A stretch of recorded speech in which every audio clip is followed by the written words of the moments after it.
Hi there, it's Kevin with Rogue Deckbuilder here with an update video. Many of you have asked where I've been for the past couple of weeks, and I'm going to clear the air here in this video to tell everyone why there's been a lack of content, as well as any futures I have for the channel, for the 3 channels actually, going forward. So I am not dead. I have not died of coronavirus or whatnot, or died in riots. I am alive. I am well. I am just a little bit disenchanted with Magic the Gathering, and that is why you've seen a lack of content. You might notice the icons on the left here, and I'll be discussing those in particular, as well as some of my future plans regarding the game. So, let's just discuss the first one here. Magic the Gathering. You can tell with the last, I don't know, dozen or so videos, probably even longer than that they've been increasingly negative. I've been very upset with the way design has gone, with not just Standard, but Pioneer, Commander, other ways that I enjoyed the game I've no longer enjoyed. I just played Jumpstart, and that is just the trashiest of trash formats. I know it's meant for casuals, but it was just bad. And I don't know. It's just, I think the Jumpstart was the last straw. We were sent some booster packs to give out with Core 2020 booster packs for this week. We thought we'd just go ahead and mash together 2 packs each, me and Zach, and played a game. And it was an experience that I was really looking forward to Jumpstart, because I thought it would be a lot more, a lot more options. The way that they really sold it meant that it'd probably be a better sealed experience than you'd normally get. And I felt the opposite to be true. It was very tired. Archetypes. A lot of archetypes had tons of overlap. For example, I got Spooky and Sacrifice, or Spooky and something, and they're both basically identical decks. They both had a lot of Sacrifice, and then the same thing that happened with Zach's decks that he opened up. There's a lot of overlap. I think he did like Elves and Defenders, and both of them had like a lot of draw, and it was very, I don't know, very tired mechanics. And maybe it is a good experience for new players, but I was just expecting more. I've been expecting more for design in the sets that are coming out. I've talked about in the Commander video, or videos in the past, hinting at that I don't like Commander. Commander, I've just felt like every new Commander set that they push, just more powerful and tired strategies. And the power level of Commander has come to the point where you have to buy the Commander decks. Commander 2020 was a good example of this, where they printed specific now cards in those Commander decks, and they've always just outclassed all the Commanders that come out of the sets, just seem to outclass everything that came before them. And this power creep has really been frustrating with Magic the Gathering. There seems to be less interaction, there seems to be more wombo combo, and it just becomes more and more a game not for me. You notice at the very start of my channel, I did like that kind of wombo combo nonsense, but that's when it was more of the fringe rather than the exception to the rule, not the rule. And Standard lately has just been dominated by these very uninteractive wombo combo decks, or all-in aggro decks, or all-in control decks.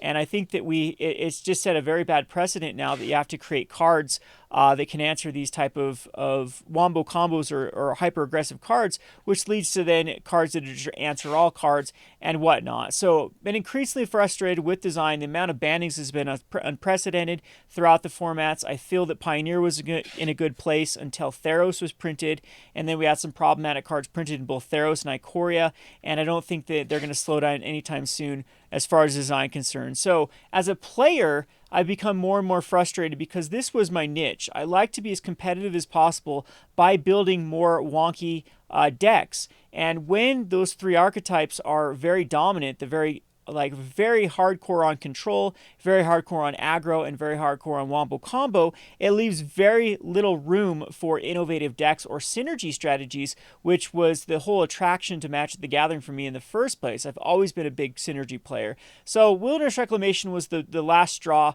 when they banned Fires of Invention. Many, not just me, but many personalities, many people that have been playing the game said that Wilderness Reclamation needed to go. The reason why Wilderness Reclamation didn't see such dominant results is it was just only as good as decks like Fires of Invention. It had kind of the KCI effect, the Clackcran Ironworks, where it was maybe the best deck, but people were so miserable. It was so miserable playing it that just that alone kept people from playing the deck. Well, when they banned Fires and they dumbed down Companions, then Wilderness Reclamation just became the default deck. And I finally uninstalled Arena. I was so frustrated with just playing wilderness wreck after wilderness wreck after wilderness wreck after wilderness wreck after wilderness wreck decks in a row. And I think I was in Gold and Platinum at the time, and it just became so tiresome doing so. So I'll probably reinstall Arena. One of the main reasons I uninstalled it too is I was having glitchy problems with it, so it needed a fresh install. That's another thing I'm frustrated with, is the quality of products, anyway, from digital to the cardboard products they've been putting out with Wizards of the Coast, and it just doesn't seem like it's getting better. At this point, Arena is it reminds me of Pokemon Go. So a little bit of backstory about that. I was one of those people that hopped onto the Pokemon Go bandwagon. It seemed like a new, innovative game, and actually threw some money at it to hope that they would actually continue to develop it. And that company just wasted away the billions of dollars that it was able to get in the early revenue on a very lackluster game. And I was afraid that Arena would go the same route as like MTGO, that they'd get this working platform for Arena, and then it would just be slow changes to Arena, and then nonsense stuff like it continues to be putting all of their design efforts into these aesthetic things that nobody wants, and the formats continue to grow stale. And I don't know, it just seems like they could have better dailies, they could have better ways to keep us engaged, and it's just become so boring, especially when they do have those tournaments that seem fun. They have this outrageous entry fee and no really rewards, just aesthetic rewards that, again, nobody wants, which they'll have on sale for a tenth of the cost in a couple of weeks after they release whatever those cards are. So it's very, very frustrating with both the gameplay as well as just the way that the organized play has taken Magic. Now keep on mind too, with the whole COVID, that we've had a slowdown in paper. Paper is the whole reason I played Magic the Gathering. MTGO and Magic Arena were good for when I streamed or when I brewed decks, but paper was really the only reason. You can't take the Gathering out of Magic and still have the magic of Magic, and that's what I've been really missing is the just the overall community, the overall sitting down and playing with friends, and going to events and stuff, of what I've been accustomed to for so long. Speaking of which, that whole sort of scene is becoming increasingly toxic as well, just with the amount of, I don't know, I think that the way that these super spike decks have been very uninteractive and all-in strategies has also made tournaments in the paper scene seem to be a lot more cutthroat and a lot more boring, in my opinion, and it's led to a lot more spikes than normal. And I have nothing against playing competitive Magic or people playing the same deck, but man, Pioneer with everyone showing up with the same deck is very, very boring. So we've got that out of the way with where I stand with like the whole Magic the Gathering. I just don't really feel, at this point, I'm taking the Jamie Stagmeyer route. He's a game designer and he still loves Magic the Gathering, but he only plays like the pre-release and a couple of drafts, and then waits till the next set comes out and gets his feel for Magic. And that, unfortunately, is kind of the road that I've gone down with Magic the Gathering. It's been very, very tough for me to get motivated to brew with new cards, to test out new strategies, with the increasingly bad design after bad design. I still find draft fun. I still find limited fun. I'll still continue to play it. I'm not completely quitting Magic the Gathering, and I'm sure that I'll be back to brewing, but all in all, I just noticed that my videos were getting increasingly negative. It was definitely grinding me down, and it's just a place that I don't want to be. And couple that with the fact of the other things that are going on in the Magic the Gathering scene, and it really makes me not want to be a part of it. As you can see there, I also have the little icon of the Hipster of the Coast article about Therese Nielsen. If you have seen some other videos on the Therese Nielsen, this is something that is near and dear to me because all this thought policing, I think, is getting out of control. I am on team Therese Nielsen did nothing wrong. You can disagree with her politics, you can disagree with her likes on Twitter, but I don't think that this is something you should crucify someone for. All the arguments that I've seen people put forth are just either slippery slopes or, just complete ad hominem attacks. They're logical fallacy after logical fallacy or misrepresentation of what's going on. I'm not going to delve too much into this because it's just an absolute dumpster fire when talking about Therese Nielsen. But it goes beyond just Therese Nielsen. Wizards of the Coast has just become such an activist company. And this, I'm not a side picker here. I'm not someone that really defines with the tribe. So you're not gonna find me like being a right wing apologist here or a left wing apologist. I'm a middle of the road centrist, one of those filthy centrists that sees both sides of the issue and swings back and forth depending on what issues at stake. But Wizard of the Coast just increasingly has let it known that people that don't agree with them on a philosophical or political level are not welcome in this community. And it just seems like they keep sticking their mouth out there where I don't think it belongs for companies. Not just Wizard of the Coast, it's all companies right now just seem to be really putting their hat in the political arena, and it's just getting frustrating and just, again, tiresome. That's the word I keep coming back, is having to have all these personalities on Twitter and Facebook just constantly slamming it down my throat of how to think and how to act, and I better do this or I'll lose sponsorships and blah, blah, blah.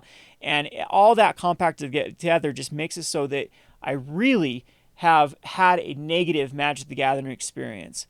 But looking back here on the last icon, the main reason for my departure for this last couple of months is that this happens every year. It's summertime. So summer is when I get out and do things. And this is no exception this year. I've had a lot of fun fishing. I have a lot of fun exploring. A lot of fun actually meeting together and playing board games, and then going and doing something else. And so one of the main reasons I've been away from the YouTube scene is successful and positive things. First off, my Patreon took off. Patreon is now a very lucrative thing for me to earn a living. It's gotten to the point where, I'm making very decent money doing so. It's something that I enjoy doing. As a kid, I used to sell rocks and candy out of my locker. I'll have to tell that story sometime. I almost got suspended from middle school because me and my buddy figured we could undercut the cafeteria by selling candy bars out of our locker and other candy. We had this store that sold candy for cheap. It's actually a pretty cool store here locally. One of the guys that set up this very successful department store could never afford candy growing up.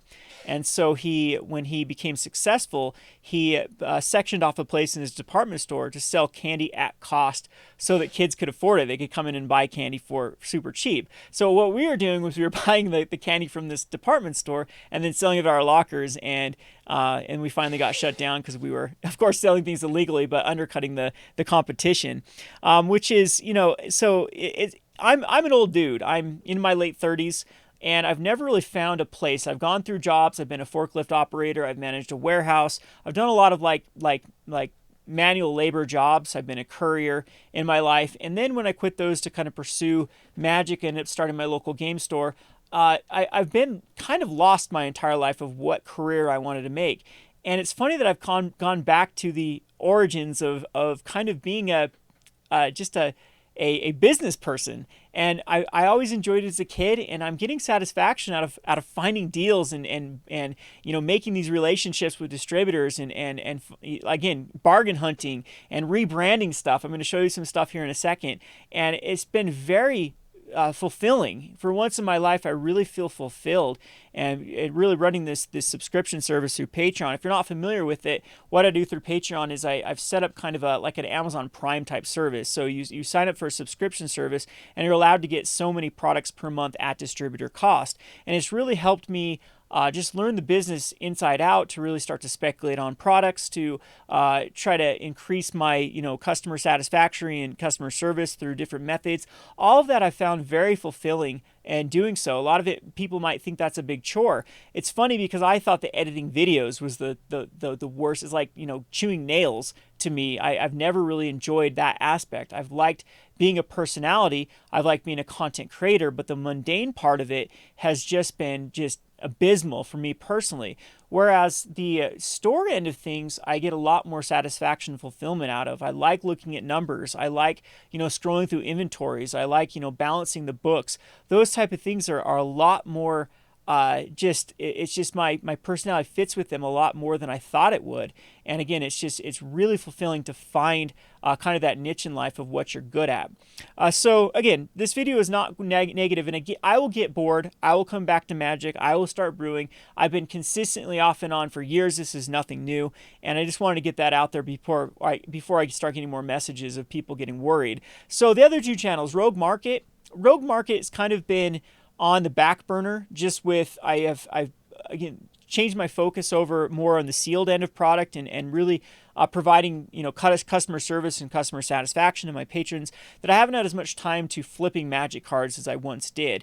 That will, I'm sure, come back. Like right now, Magic across the board has just gone crazy. And it's not just Magic. I've been trying to buy a car. I have a friend that's a jeweler. I've talked to other people in other industries, and the market is just crazy now for everything. I guess that's what's happened when you hand out free money to everybody. It just inflates the value of everything. So we're seeing that across the board with Magic. I don't know how long that's going to last, and I'm sure we'll get back to the rogue market. It's something that does seem to be trending my focused more around the holidays. If you look at historically speaking with the Rogue Market channel, that's when I've been the most active with it. And so I'll get back to that. I know it's been months since I posted on the Rogue Market. I just really need to figure out this niche that I've got so I can get some free time again. I'll be back to that. The third channel, Gone Rogue Games, though, we have been consistently posting stuff on.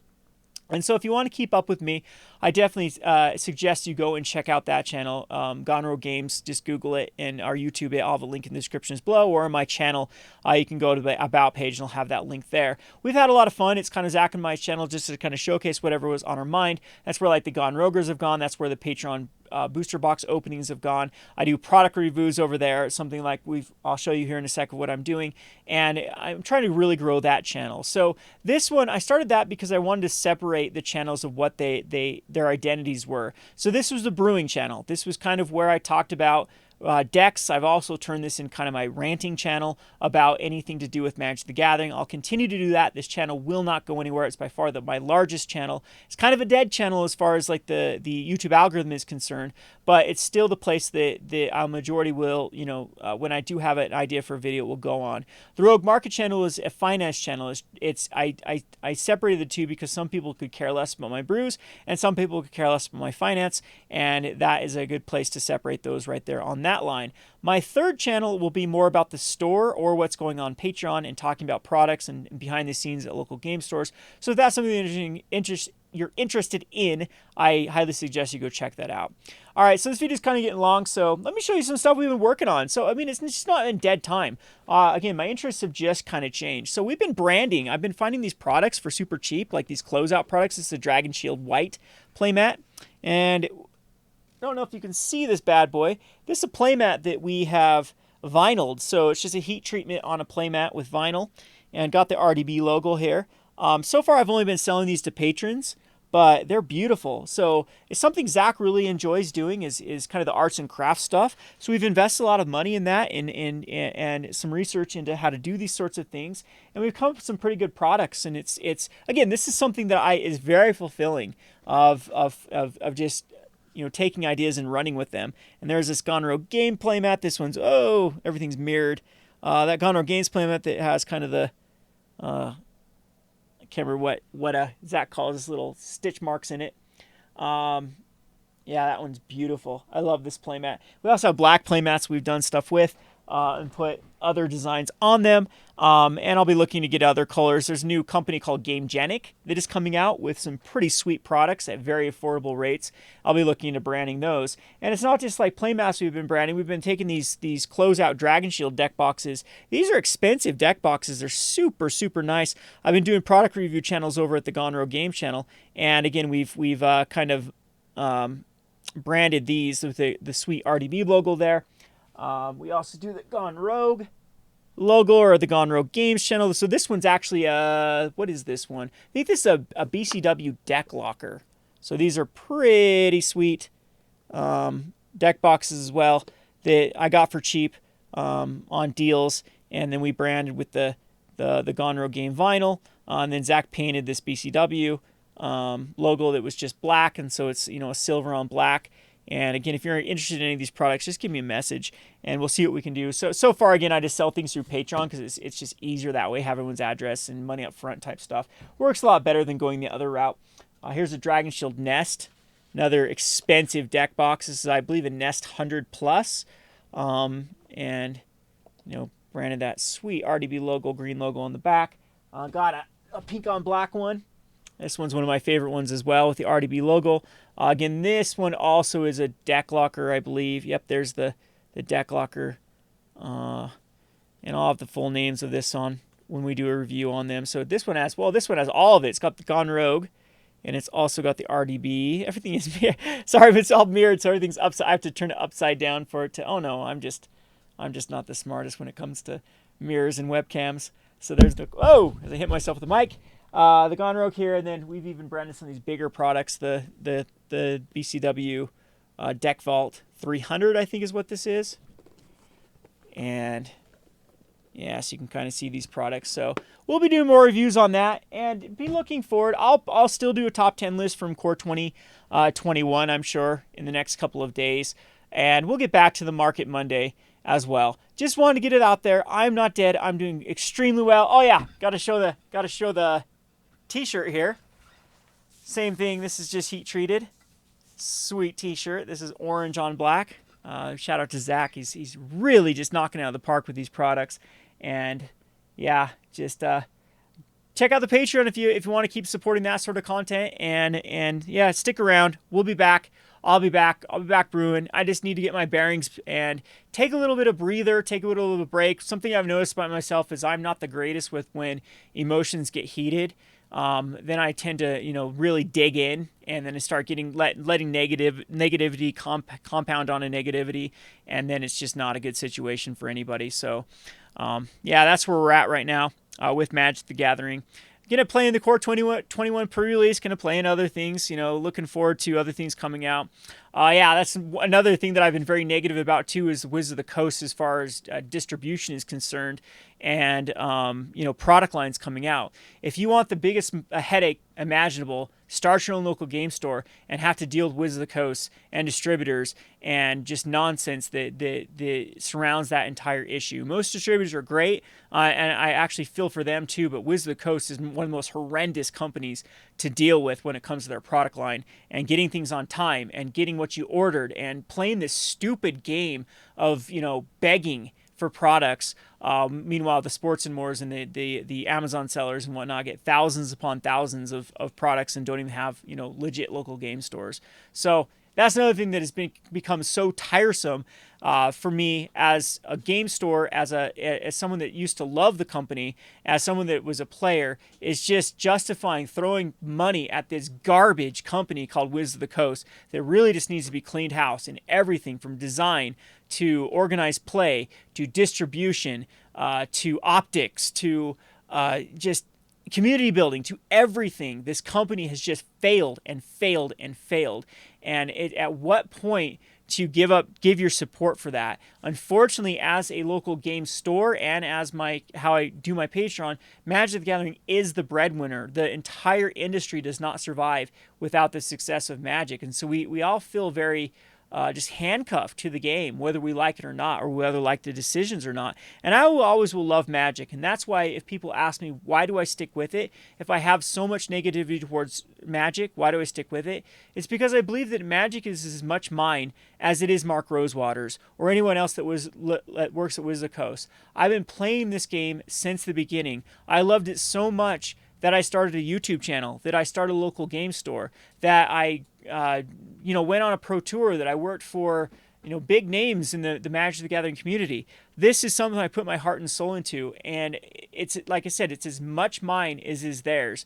And I'm not just gonna lay back and watch them run it into the ground. I'll be outspoken, I'll be frustrated for sure, but I'm not going anywhere. And yeah, thanks for sticking around as well. If you'd like to see any specific content, let me know in the comment section below. Definitely come give that other channel a look. Again, we're still learning with production quality. I know I've been around forever, and you should expect. Eventually, I want to find someone that fits in the kind of the Rogue Deckbuilder or just the Gone Rogue brand that knows how to edit and knows really how to shoot videos correctly. We're almost to the position where we can start paying for someone. I really like the kind of the combo that Zach and I provide with the Gone Rogue games. We both have talents that really work off each other, and finding more people is something that in the future we're definitely looking forward to doing. So hopefully we ever get to that stage. Anyway, this has been Kevin with Gone Rogue Games /Rogue Market /Rogue Deck Builder. Thanks for sticking around.